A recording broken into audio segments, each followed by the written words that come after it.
আন্তঃজিলা ইউথ লীগৰ বাবে সাজু হৈছে খুনতলি ফুটবল একাডেমি।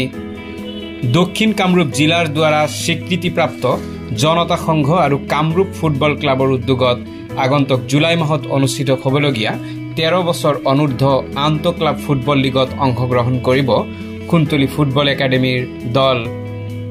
উক্ত প্ৰতিযোগিতাৰ প্ৰস্তুতিৰ অংশ হিচাপে কালি আনুষ্ঠানিকভাৱে উন্মোচন কৰা হয় খুনতলি ফুটবল একাডেমিৰ নতুন জাৰ্চি। খুনতলি আৰক্ষী চকীৰ ভাৰপ্ৰাপ্ত বিষয়া অপূৰ্ব কলিতাই আনুষ্ঠানিকভাৱে উন্মোচন কৰে জাৰ্চি। উল্লেখ্য যে খুনতলি ফুটবল একাডেমিখনলৈ সৰ্বতোপ্ৰকাৰৰ সহায় সহযোগ আগবঢ়াই আহিছে আৰক্ষী বিষয়া অপূৰ্ব কলিতাই আৰু সদ্য উন্মোচিত একাডেমিৰ উক্ত জাৰ্চিসমূহ আৰক্ষী বিষয়াগৰাকীয়ে উপহাৰ হিচাপে দিয়া বুলি জানিবলৈ দিয়ে একাডেমিৰ পৰিচালন সঞ্চালক মাছিৰুল হকে। তদুপৰি আৰক্ষী বিষয়াগৰাকীয়ে নতুন প্ৰজন্মৰ খেলুৱৈসকলৰ প্ৰতি প্ৰদৰ্শন কৰি অহা মৰম আৰু উৎসাহৰ বাবে খুনতলি ফুটবল একাডেমিয়ে কৃতজ্ঞতা প্ৰকাশ কৰিছে। আনহাতে উক্ত অনুষ্ঠানত উপস্থিত থাকি সচেতন যুৱক মীৰ ছফিকুল হক চৌধুৰীয়ে খুনতলি অঞ্চলৰ নৱপ্ৰজন্মক ক্ৰীড়া ক্ষেত্ৰত আগবঢ়াই লৈ যাবলৈ কৰি অহা প্ৰয়াসৰ বাবে মাছিৰুল হকৰ লগতে আৰক্ষী বিষয়া অপূৰ্ব কলিতাকো ধন্যবাদ জ্ঞাপন কৰে। এই বিশেষ দিনত সকলো উপস্থিত থকাৰ বাবে সকলোকে মই আন্তৰিক ধন্যবাদ জ্ঞাপন কৰিছোঁ। আজি আমাৰ কাৰণে এক গৌৰৱময় মুহূৰ্ত, কাৰণ আজি কেৱল জাৰ্চি উদ্বোধন অনুষ্ঠানে নহয়, ই আমাৰ লগত সকলো খেলুৱৈসকলৰ মনোবল আৰু এই হৈছে প্ৰতিজ্ঞাৰ প্ৰতীক আমাৰ এই জাৰ্চিখন খেলুৱৈসকলৰ।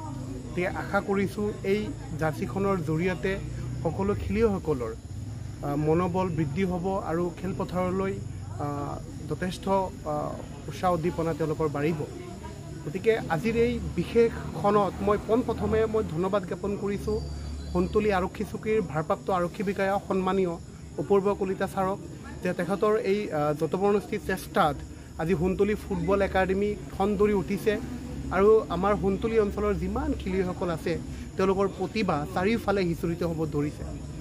আজি এই বিশেষখনত আগন্তুক মাহত হ'বলগীয়া দক্ষিণ কামৰূপ জিলা ক্ৰীড়া সন্থাৰ দ্বাৰা আয়োজিত আন্তঃজিলা ইউথ লীগ প্ৰতিযোগিতাত খুনতলি ফুটবল একাডেমিয়ে আনুষ্ঠানিকভাৱে যোগদান কৰিব। অহা 8 আৰু 9 তাৰিখে জুলাই তাৰিখে অনুষ্ঠিত হ'ব বকোত আৰু 14 আৰু 15 তাৰিখ অনুষ্ঠিত হ'ব অনূৰ্ধ্ব 13 বুন্দাপাৰাত আৰু 26 আৰু 27 তাৰিখ অনূৰ্ধ্ব 17 আৰম্ভ হ'ব গড়াইমাৰী টাউন ক্লাবত। গতিকে খুনতলি ফুটবল একাডেমিয়ে আনুষ্ঠানিকভাৱে যোগদান কৰিব আৰু সেই উপলক্ষে খুনতলি আৰক্ষী চকীৰ ভাৰপ্ৰাপ্ত আৰক্ষী বিষয়া সন্মানীয় অপূৰ্ব কলিতা ছাৰে সকলো জাৰ্চি যোগান ধৰিছে আৰু এই প্ৰচেষ্টাত মই খুনতলি ফুটবল একাডেমিৰ হৈ তেখেতক মই আন্তৰিক ধন্যবাদ জ্ঞাপন কৰিছোঁ আৰু তেখেতৰ এটা বিশ্বাস যে খেলৰ জৰিয়তেহে এই সমাজখনলৈ এটা সুস্থ বাতাবৰণৰ সৃষ্টি হ'ব আৰু সেই আশা আমি দিনে দিনে বহুত অতি সোনকালে আমি আমাৰ লক্ষ্যত উপনীত হ'বলৈ গৈ আছোঁ আৰু আমি আশাবাদী আগন্তুক দিনত খুনতলি ফুটবল একাডেমিৰ পৰাই বিশ্বমানৰ খেলুৱৈ আমাৰ ইয়াৰ পৰাই সৃষ্টি হ'ব বুলি মোৰ বিশ্বাস। গতিকে সদৌ সকলোকে আমাৰ খুনতলি ফুটবল একাডেমীৰ পিছফালৰ পৰা আগফালৰ পৰা সকলো ফালৰ পৰা সহযোগিতা আগবঢ়োৱা প্ৰতিজন ব্যক্তিক মই শ্ৰদ্ধা জ্ঞাপন কৰিছোঁ আৰু আপোনালোকৰ আশীৰ্বাদত খুনতলি ফুটবল একাডেমিয়ে গোটেই বিশ্বত এদিন নহয় এদিন জিলিকিব বুলি মোৰ দৃঢ় বিশ্বাস। ধন্যবাদ।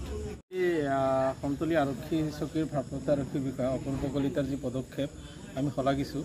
তেখেতে খেল জগতৰ লগত খুবেই জড়িত, আমি আগে পিছে দেখা পাই আছোঁ। বিশেষকৈ মোৰ ভাইটি মছিৰুল হকে যি ফুটবল একাডেমি ইয়াতে খুলিছে, তাতে খুনতলি আৰক্ষী চকীৰ ভাৰপ্ৰাপ্ত বিষয়া খুনতলি জইন কৰাৰ পিছৰে পৰা এই ফুটবল একাডেমিখনৰ প্ৰতি তেখেতৰ ভালপোৱা চেনে আমি যথেষ্টখিনি দেখা পাইছোঁ। সেই সূত্ৰে আজি ফুটবল একাডেমিক তেখেতে আজি জাৰ্চি প্ৰদান কৰিছে তেখেতৰ গাঁঠিৰ ধনেৰে আৰু এই ক্ষেত্ৰত মই তেখেতক আমি অঞ্চলবাসীৰ হৈ মই ধন্যবাদ জ্ঞাপন কৰিছোঁ। তেখেতে যাতে অনাগত দিনতো এই ফুটবল একাডেমিৰ হৈ মানে মছিৰুল হকক বা খেলুৱৈবৃন্দসকলক উৎসাহ উদ্দীপনা যোগায়, যিহেতু আজিৰ এই যুগত ল'ৰা ছোৱালী আমাৰ অঞ্চলৰ ল'ৰা ছোৱালী যি মাদক দ্ৰব্যৰ প্ৰতি আসক্ত, এই বস্তুৰ পৰা যাতে দূৰত থাকিব পাৰে তাৰ কাৰণেও আমি এই অঞ্চলৰ ল'ৰা ছোৱালীক আহ্বান জনাইছোঁ আৰু লগতে আহ্বান জনাইছোঁ যে আপোনালোকৰ ল'ৰা ছোৱালীক আপোনালোকে খেল ধেমালিত ব্যস্ত ৰাখক আৰু মচিৰুল হকৰ নিচিনা আৰু যাতে খালি ফুটবল একাডেমি নহয় আৰু যিকোনো বেলেগ খেল ধেমালিৰ একাডেমি খুলি ল'ৰা ছোৱালীবিলাক তাতে ব্যস্ত ৰাখি মানসিকভাৱে সিহঁতক সুস্থ এখন সমাজ গঢ়াৰ কাৰণে চেষ্টা কৰে আৰু বিশেষকৈ মই মচিৰুল হকক ধন্যবাদ জ্ঞাপন কৰিছোঁ যে মচিৰুল হকৰ প্ৰচেষ্টাত সন্তোলিত যি ফুটবল একাডেমি স্থাপন কৰিছে তাৰ দ্বাৰাই বহুত উপকৃত হৈছে আৰু অনাগত দিনত মচিৰুল হকক যিকোনোভাৱে আৰ্থিক হওক মানসিক হওক শাৰীৰিকভাৱে আমি সহায় সহযোগ কৰিবলৈ প্ৰস্তুত সদৌ মই আকৌ সন্তোলী আৰক্ষী চকীৰ ভাৰপ্ৰাপ্ত বিষয়া অপূৰ্ব কলিতা দেৱক অন্তৰৰ পৰা ধন্যবাদ জ্ঞাপন কৰিছোঁ। নিউজ ডেস্ক, আমাৰ খবৰ।